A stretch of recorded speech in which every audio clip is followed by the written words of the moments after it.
Welcome to Missing the Magic, your husband and wife Disney duo. Michelle is the pixie dust optimist, cheering for warm churros and stunning fireworks. Joe is the grumpy realist, calling out lines and prices that miss the mark.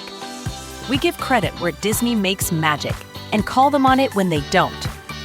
From parks to cruises, films, and food, clear takes and sharp laughs await.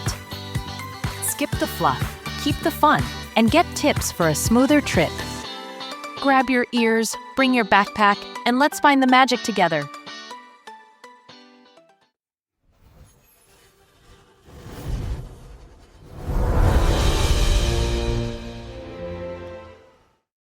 Hi, everyone. It's been a little while. We took a little bit of a break after our very long, extensive exhaustive season of covering the last cruise. Of covering the cruise, where we weren't sure where we wanted to next explore, talk about. Had a lot of topics we wanted to do. We just didn't know how we wanted to cover those topics. Right. So one of the things that I guess kept coming back and popping up was the Disney stores. So that we started doing some research on it and thinking, okay, that would be our next well, because you have personal history with it. Right. We have family history with it. Right. We all miss it, so it fits well with Missing the Magic. Right. So that's what we're gonna go with. We're gonna break this up into two episodes. The first one being some of the history behind it, the highs, the lows, the competitions that came about and where they stand now. And then our second episode will be more of my personal interaction, our family interaction with it, what we miss about it, and kind of go from there. All right. All righty. So let's get into it. So the Disney store itself. So the first Disney store opened in Glendale, California in 1987. Yes. I didn't realize it was that long ago. I thought they opened in the 90s, actually. Well, I think by the time they got around to other parts of the country, it was the early 90s. Makes sense. It kind of started out there, not too far from Disneyland, from Disney Studios. It was kind of a test to see how things would go. So what was the purpose originally for the Disney store? So the purpose, I think, they wanted to get that Disney magic out there to more people. At the time, going back, when you think about it, even much more earlier than that, Disney has always been known for merchandising. That was, the first Mickey Mouse watch. Walt Disney had his ideas of, the Mickey Mouse doll and things like that. So then when the parks opened, that was really the only place you could get quality Mickey Mouse or Disney items. You couldn't just go to your local store and get a Mickey Mouse shirt. If you saw somebody wearing a Mickey Mouse t-shirt, more than likely they had gotten it at Disney World or Disneyland, or a family member had gotten it for them. And they were a status symbol almost. Yeah, definitely. Yeah. So when Michael Eisner became, the president of Walt Disney Corporation, or the Disney Corporation at the time, he was trying to branch out and try different things. And the Disney store was one of the many ideas of how can we get this magic out to other people? We have people that always want to come to the park, but how do we keep it alive once they've gone home? And that's really, I think, what the idea behind them. And the other thing to consider, so up until, in the 70s when it opened, into the 80s, it was an exclusive experience. Mm-hmm. And it was a high-end experience. Right. In the 80s, when Eisner came in, they started trying to market to a larger audience. Right. You started getting the discount resorts at the parks. They started trying to pull people in there. And then the stores became an extension of that. Right. Absolutely. It was It was a tool that they used to push the parks, but it was also a Right. way to get more people into Disney. right. You might not have you might have somebody that never thought about going to Disney before, but now that they went to their local mall, they almost felt like they were taking a mini Disney trip and, oh, here you go. You want to buy Disney dollars? Well, here's currency that you can use in the Disney store as well as Walt Disney World and Disneyland. Oh, you need park tickets? Come on in. Yeah. We can Now, do that too. That's a good point. You mentioned that these were fixtures in the mall. Mhm. I mean, they had a couple that weren't in the mall, Times Square and Well, those Disney. open They later. were later, yeah. Yes. But these were mall fixtures. They were almost destinations Yes. for you at the mall. Yes. And a lot of malls depended on Mhm. these. Well, and there was also, and I didn't get any of that in my research, but at one point they had actually branched off into the Disney Diner, where it was a Disney store with a fast food restaurant attached to it. There were only a handful, and I think they were only in California, and they didn't last very long. So that was another evolution of trying to bring more magic, and that one kind of flopped. But at the inception of the stores, they were basically your gateway drug into Disney. I mean, really, that's what they were. Absolutely. You'd walk in and you'd hear the Disney music. You could look on the big giant screen that they'd have. They would be playing various different clips from animated movies, live action movies. If there happened to be a new movie coming out, there might have been a trailer for it. You had the big giant plush mountain. But they weren't doing organized events at this point. It was just a destination. Yeah, from back in that time, it was basically you just went to the mall to shop. The other thing too is back then there was definitely more of an emphasis on all around merchandise. It wasn't just kid stuff. There was a kids section. Obviously, the big giant plush mountain of plush animals was there, but there was the adult section. You could find adult clothing. I worked there, by the way. Spoiler. I worked there at one point. There was a watch display. There was art that they had artwork. They had high-end collectibles there, statuettes. So it was, again, I remember taking my niece there in the early 90s, and they had like an exclusive doll set. Right. And these were $300, $400 dolls. They were not buy it for your niece type thing. Right. So you could go in. Certainly they were catering to adults. Right. So you could go in and spend $500 on a keychain. $500. Whew. That's an expensive keychain. That's like really expensive. Better come in a car. You could go in and buy a $5 keychain or a $1,000 piece of art, all in the same jewelry. They had jewelry. Yeah, they had jewelry there as well. And then that was the Disney store that I remember. Either going to Freehold Mall was my local. That was my first taste of a Disney store. Okay. When I went to college in South Jersey, the Deptford Disney store became my That was my home. That was my home store. That was my home store. And then we kind of ventured out. Cherry Hill kind of became an offshoot. So we were very fortunate where we were that. Plus, if we went down to Delaware, you had the outlets too. Right. And they opened those a little bit later. So yeah, there were some people that never had to experience it or never got to experience Disney stores, where we were very fortunate. And of course, I was already a Disney geek to begin with. I would have never guessed that. I have no idea what you're talking about. So this was just an extension for me, personally. So the first one opens in 87. They obviously expand out from there across the country. Right.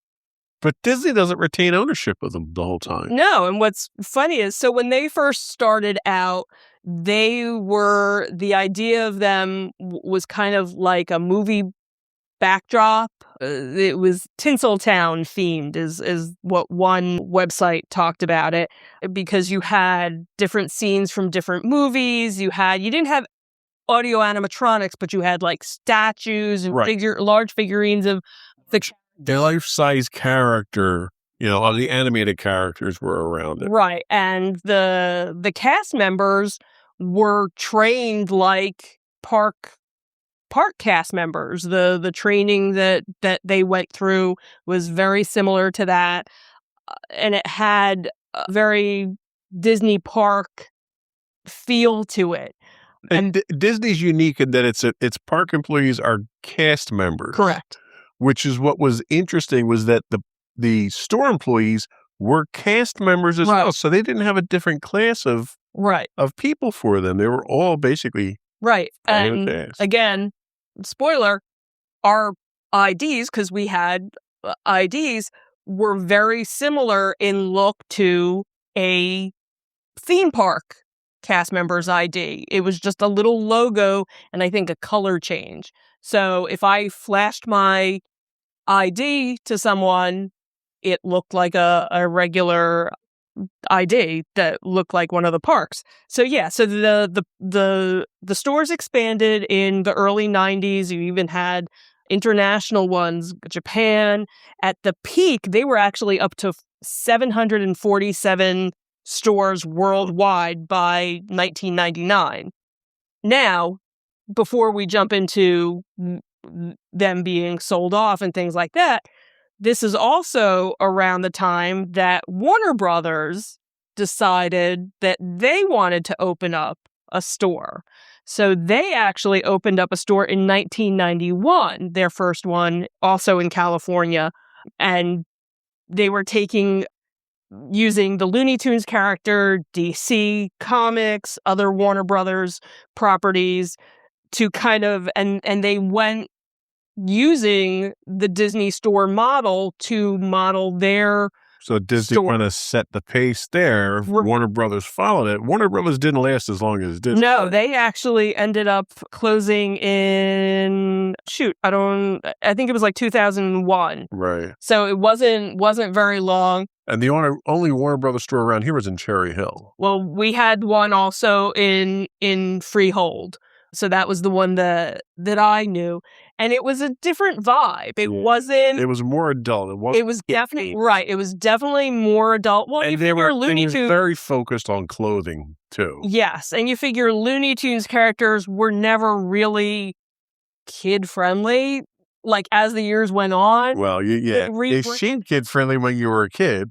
And then as you became an adult, you got all the adult humor. What? Wow, that totally makes things different.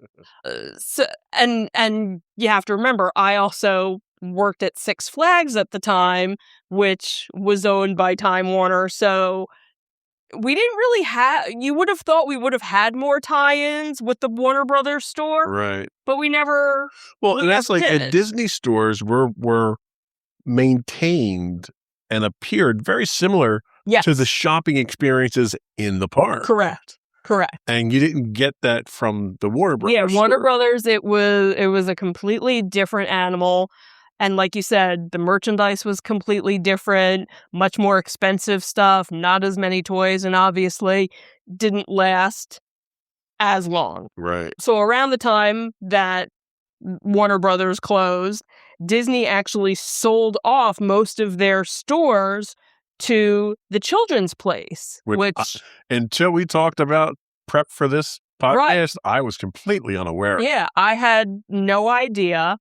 So Children's Place came in, rebranded things a bit, but then Disney actually bought back the Disney stores in 2008 and basically relaunched everything, which with a new feel to it that was kind of inspired by the Apple stores. Right. Kind of wonder. We've raised all their prices and nothing was in stock. No, Steve Jobs, at one point was part of the Disney board. So I wonder if that was part of it. So when these new stores opened, they featured more interactive displays and elements and most of the stores had some sort of castle theme to it.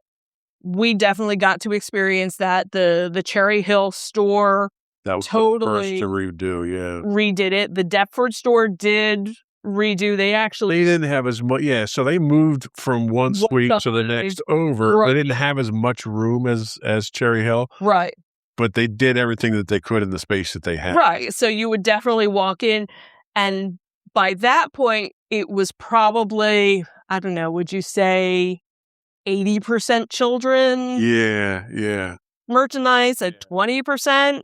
Like maybe you could find some merchandise that was geared towards adults, but by a lot that of it was point, kids' clothes, kids' toys. Right. Now, I say toys, they had a Star Wars section. So not kids' toys necessarily, okay, for some of us. Right, and that's the thing is there were definitely, but you didn't find, by that point with the rebranding and stuff, you didn't find the expensive you didn't stuff. The collectibles left, the jewelry left. Right. You could find watches, but there were lower end watches that were kept, in an isolated cabinet by the counter. Right. And occasionally they would have series like the doll series. Right. So the doll series was specialized to the Disney store, and they would release a different doll each month to get you into the store. That was their way of getting into the store. Right. But they weren't that high-end $1,000 purchase you were walking Right. Whereas if you went down to Disney World and went to downtown Disney or Disney Springs, depending on what time frame, that's where you could go and find. It wasn't like World Animation prices or World of Disney prices or anything like that. Right. And then that was also where they shifted some of their more flagship stores. So I had always remembered there being a store on 5th Avenue, 5th and 55th. That's how I always remembered it. And I remember the one time we went to New York City, we were like, where's the Disney store? We couldn't find it because they had actually closed that location down, but did open. That was when they were in Times Square. Right. So they did open another one, and that store is still there now. And that was huge. And that was huge. 2 floors. Yeah, but it wasn't as big. The one on 5th and 55th was even bigger because I remember going to that. Actually, the one in Times Square is multiple floors. I'm thinking of FAO Schwartz was 2. Right. But the original Disney store in New York was multiple levels too, but I remember them being much wider. Yeah, it is in a narrower space. But they still have it. I also remember back in the late 90s going out to Las Vegas and going to a Disney store. And that was one of the other things too, is that some of the merchandise that they would have in the store was store specific. So you'd go to a New York store and they had Disney Store New York, or they had the mini Statue of Liberty. Right, which I still have. I might still have it somewhere. I have a Disney Store Las Vegas shirt. So it kind of became what Hard Rock Cafe at some point that's a good where it was, go to this store and get your T-shirt that has this. Like our daughter, every Ocean City she goes to, she has to get a hoodie at. Not anymore, unfortunately. So they shifted, they changed some of their stores, and then we saw the shift from digital and parks. So you had these 700 stores all over the world, and then slowly stores started closing, and the online presence became the big deal. That wasn't unique to Disney. Right, exactly. A lot of retailers went through that. Even like your Walmarts and your Targets, your traditional walk-ins, all switched to an online. Because, let's be honest, it makes sense. The overhead required to run an online store, you can sell just as much as you normally can, and it costs you a tenth of what it costs to run a store. Right. And if you went into the store and went, hey, I'm looking for such and such, the cast member would probably be like, well, if you look online, you can find this. So that became the big push where the Cherry Hill store closed, the Deptford store closed. there were few that stayed open. Then there was a shift, and I don't even know if this is still a thing, so forgive me for not checking this, but they were partnering with Target at one point. So the idea was the Disney store at Target. Very similar to what Toys R Us did. Right, with Macy's and things Your like little that. mini pop-up stores. Right, and I think the closest one for us was somewhere in Philly. It wasn't even... Well, no, because remember we hit the Target in, where the old Fuddruckers used to be, and they had a Disney section in there. See, I don't even remember. Yeah, there's a small, because they had the shirts, they had the toys, overall section. Well, I remember when I had looked up to see at the point where, here's where your closest one was, Philly became the one. The other thing that had opened, I guess it was probably sometime in the 2000s, was the Disney outlet stores. So those kind of popped up because the whole outlet store craze popped up all over the country. So Disney decided, hey, why not? They had always had them down in Florida, not too far from the parks. But then they started popping up in other places. There was one in Jackson. Mm-hmm. We had that one that we used to go to. But Rehoboth had one. That was actually, I think, the closest one at first that opened up around here. I remember actually I'm going to drive 3 hours to go get discount Disney. You know you're a Disney, No, you got a problem if you're doing that. And then slowly a lot of them closed, but there are still a handful of... I think did the one up in, because there was still one that was left up in Lancaster. Yeah, that one I believe is still there. I'm not sure if the one in Hershey was still there, but the one in Lancaster, I think, don't quote me, might still be there. They're hard to find, but they were never easy to find before. Right. You kind of had to know. Yeah. And it was funny because I remember when the outlets that were down near Disney World were open, that was definitely like you had to know someone who knew someone to find, hey, what's the address for it? It was like going to a speakeasy. In some cases. The interesting thing that I think is that the history of the Disney store very much follows the history of Disney Corporation and its philosophy. Mm-hmm. When Michael Eisner came in, he wanted to reach a larger audience. Right. They made changes at the parks. They certainly made changes to their movie lineup. Right. They made changes, with the Disney store and stuff. Then we saw a shift, fairly recently in the 2000s, 2010s, where Disney wanted to move back for some reason, and they still haven't articulated. They want to move back to a premium experience. Right. And while you can make an argument that the people that come in that stay at the more expensive resorts are a higher margin on profit. Correct. It's a much, much smaller audience that you're catering to at that point. Absolutely. So from an efficiency standpoint, yes, you could probably make more money off of those people, but there are far fewer of those people than there were of literally everyone else that you were making. Yeah. I may be making 60% margin on the high-end stuff, but I'm making 30%. Well, that 30% maybe made up 90% of your revenue. Right. So Disney struggled for a little bit with some of these things. They certainly struggled with quality. Right. What are your thoughts on that? Well, and it's funny because I think now, because of licensing and other things like that, you can get a quality Disney product not from Disney. Well, I mean, with eBay, you can literally get anything you want if you're going to pay the price. Well, that's the thing. But I'm not talking about like a reseller or things like that. I'm talking about Disney now gives out their license, doesn't give out. This doesn't give anything out. You can go to a Target, a Walmart, a Kohl's.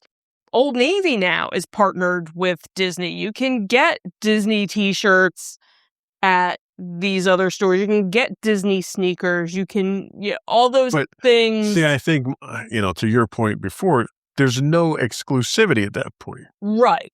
You see somebody with a Disney t-shirt now, they could have got it at Walmart. Right. Even even Haunted Mansion stuff. Okay, so anything that was park related, you had to get it down at the parks. Even a Haunted Mansion item, if you didn't go into Magic Kingdom, you couldn't buy a Haunted Mansion item. You couldn't go to Disney Springs. Well, and for the longest time, the Haunted Mansion was even neglected in Magic Kingdom, right, too. But still, at the time, you had to, that was almost I went to the Haunted Mansion, right, so I bought the Haunted Mansion. You wore it like a badge of honor. Right.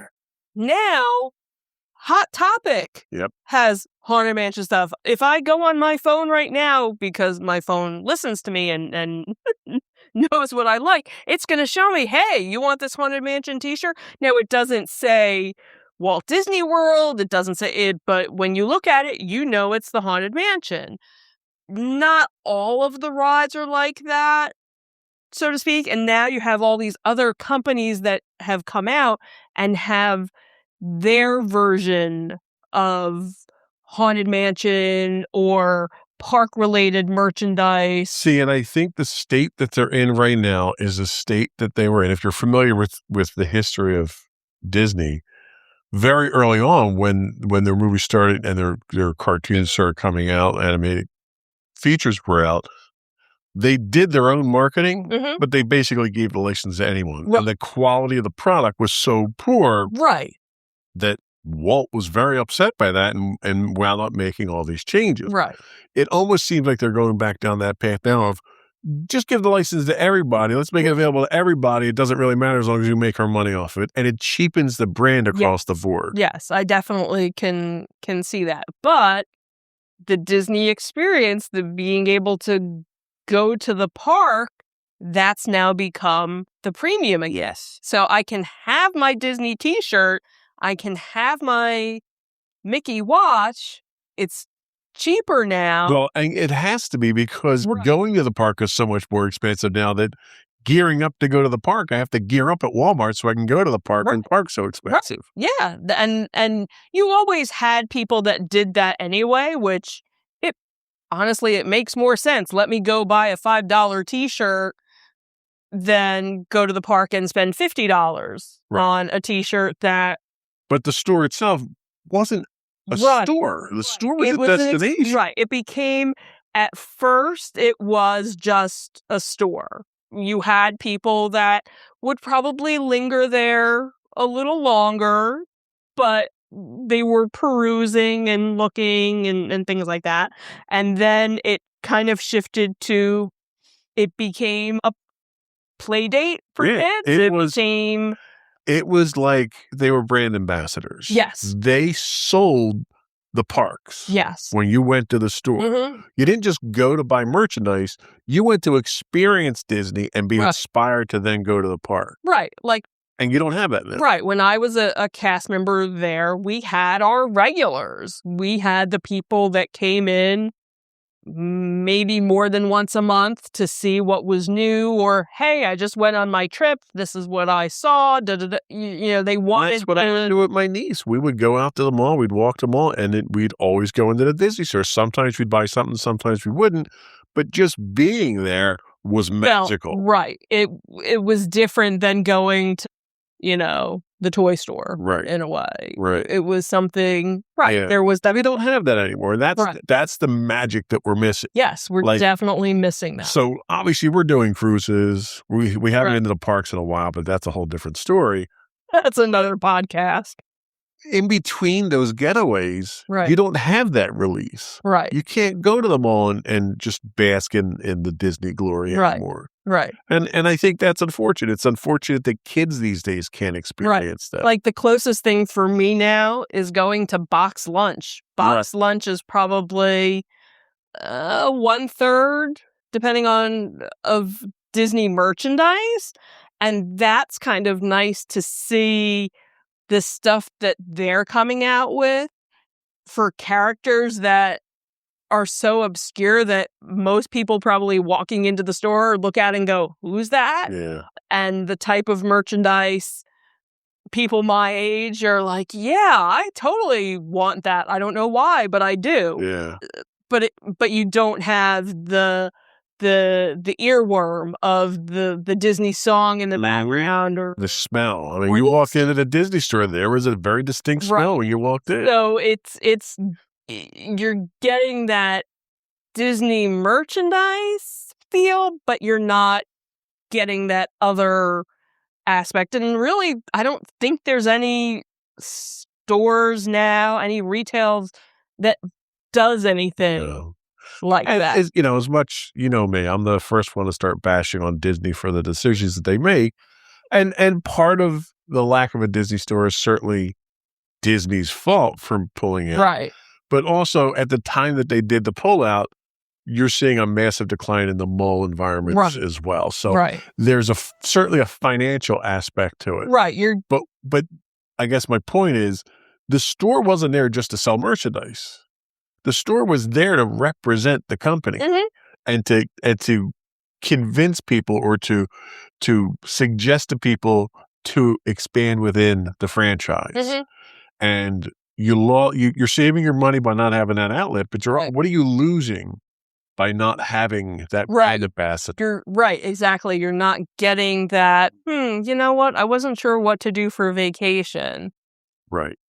Well, we'll just go down the shore again. Right. Or we'll do this or that. You don't have that, like it's kind of silly to advertise a Disney cruise down in Walt Disney World, I think. Right. Because more than likely, the person that's already gotten to Disney World more than likely will do a cruise. Like they're not they're kind of your target audience, but they're not your target audience, I guess, is where if you had a Disney store, you could lasso. Yeah.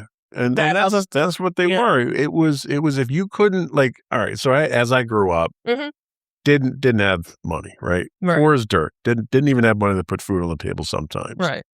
But I could still go to the mall and we were so poor we didn't even have Disney Channel. Okay. So that we couldn't afford that. Right. But I could go to the mall and I could experience what everyone else who had money could experience, and it didn't cost me anything. Right. And it kept that flame burning, for the longest time. And you don't have that now. Right. Now, maybe I'm not, certainly at the time, I wasn't the type of person at Disney when I was not their target audience. I wasn't coming in and dropping thousands of dollars. Right. But they still had that space available for me. So I didn't feel like I was left out. Right. So it's kind of sad. It's that magic that you're missing. It's not just that we can't go buy stuff. We can go buy anything we want. You go to the online store, go to eBay, do whatever you want. We go to pop culture shows all the time, and we have a friend of ours. We haven't seen him in a while, but he travels up and down the East Coast, and he'll, when he's down in Florida, he'll go to Disney. He'll go buy on bunch of stuff, special. I don't know what do you call it, a sales badge or a sales pass or something. I don't even know if they have that anymore. Yeah. Basically, he used to go down, not buy a ticket, go in, buy whatever he needed, and come out. Right, and then he would sell that at the shows. So it was another example of how you could get some of that magic out since the stores were gone. Right. So, do you think they'll ever come back with the stores? I don't know. I don't. And that's the thing is, you're starting to see a resurgence because obviously during COVID, you had a lot of stores that shut down, but now you're starting to see some other retailers pop up. I could totally see them doing a pop-up Disney store around a certain event or something like that. We were just talking literally yesterday about, I used to go to computer shows. Right. There was a Garden State racetrack here in Cherry Hill that used to do these big computer shows, and they'd have them all over the place. And I miss going to those because it was a chance to interact with people and immerse yourself in the environment. At the time I was going to them, I wasn't making very much money, so I couldn't spend a lot. Right. I can now, so it's probably safer that I can't go. But the computer shows and the face-to-face interaction you had, maybe I can go online now and buy anything I want computer, and I do quite frequently. Yes. If we turn the camera around, you would understand. But you would go there, and I could talk to experts. I could talk to my friends. I could meet people that were on the BBS with me, and so it was a social thing, right? And the Disney store was the same thing. It was a social thing. You would see the same people coming in. We would go to these events with our daughter, and we would see the cast members. And it turns out we had connections to those cast members. We didn't realize that we had connection to them because of the community and stuff. So it was a very different experience. It wasn't just a shopping experience. Right. And I feel, and this is where I'll bash Disney, but I feel Disney robbed us of that. Right. And I think that's what the D23 convention became, where they problem is they do it every 2 years, and it's never near us. Right. It's in California. It's always in California. I remember the first year that they did it, I was like, do I go? Right. Like even Celebration, they move around, never anywhere near us, but they move it around. Right. And when D23 started doing events, they were popping up. We did go to a Philly event. So they did University over there, that was their but they don't do that anymore either. They still do D23, but not the traveling shows. They still have some traveling. They just never seem to be in our area, because I do look every now and then. Even though, so, I guess my point is, right? What the hell is Disney doing? Are they're deliberately trying to alienate people? Like, you had all these avenues into the property that they're pulling the rug out from under people. Right. Well, I guess this will be where we'll see, because obviously there is now going to be a shift in Disney, because well, we'll see what we're going to get with a new CEO. We'll see. Right. We have a new CEO. I will remind you of Bob Chapek, okay? Right. Well, and Josh is, from what I've seen within the Disney community, everybody seems to be feeling very positive. I think he comes from the right side of the business. Right. Because when Bob Chapek came in, everyone went, Bob who? Yeah. Nobody knew who Bob Chapek was. Is it a requirement that a Bob's in charge? Right, because we just had, Bob Iger. So with Josh, he's been very out there. He's been, because he was... You take that two different ways. No, in terms of the parks is his love. That's where... And he's been with the company 26 years, 27 years, I believe. So he's worked all over the place. He knows he's that showman. Like, you never felt like with Bob Chapek that he was a showman. Bob Chapek was the kind of guy that looked at the bottom line and bottom line only. Right. Where, Bob... Josh. Not Josh. I was going back to Bob, and I was even going back to Eisner. To Eisner as well. They were very, they kind of had that, okay, well, this is what Walt Disney did. I need to be the showman and do it too. And Josh was already doing that as he was president of the parks. Yeah. Like, he was already doing that. So to see him now be the new CEO of everything, I think it's a positive, but what's going to change? Where are things going to be? I'll remain healthily skeptical until I see what it does. And I think a lot of people are. I'm not running out buying more Disney stock, I'll tell you that. Right. I have enough. I'm good. And this is where we'll see.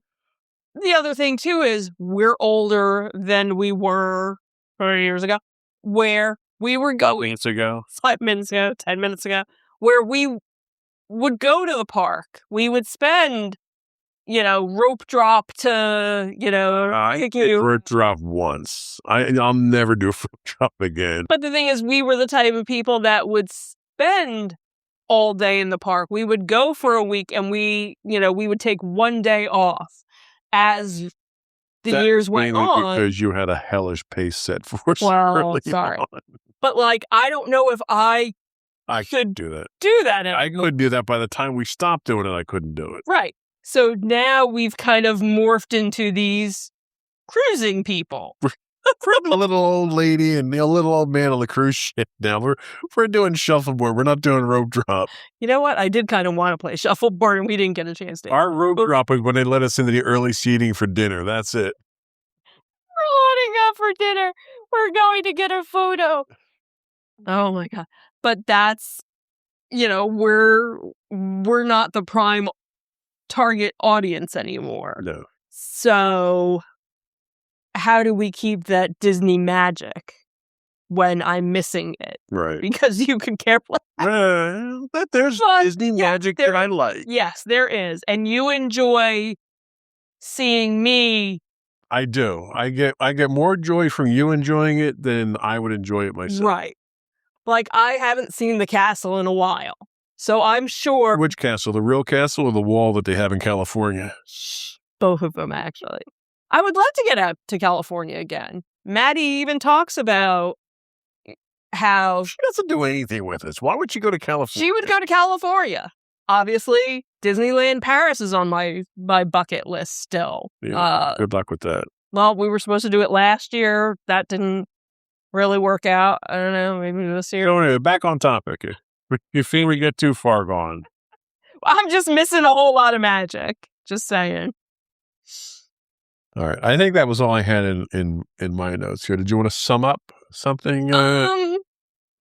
So really, the Disney stores evolved from, successful mall anchor stores, brought in people to experience, and then slowly, faded into They faded slowly. They faded very fast. Yeah. It went into the interwebs. The way that the stores went away was very endemic of what the philosophy of the company was, how quickly it changed. Right.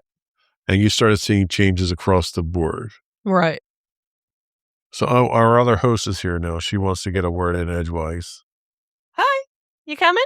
So, yes, the Disney stores, I think, were a credit to the company. Mm-hmm.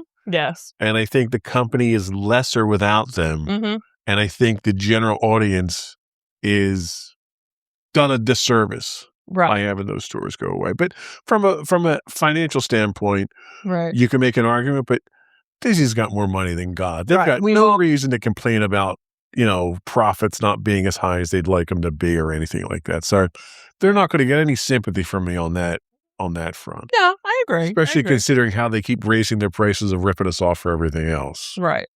So, but I think that's it for this episode. Correct. Next, we'll talk about our personal experiences and your professional experience with the Disney store. Yep, sure will. All right, we'll be back with another podcast. Yes, we will. All right, you want to go push the button?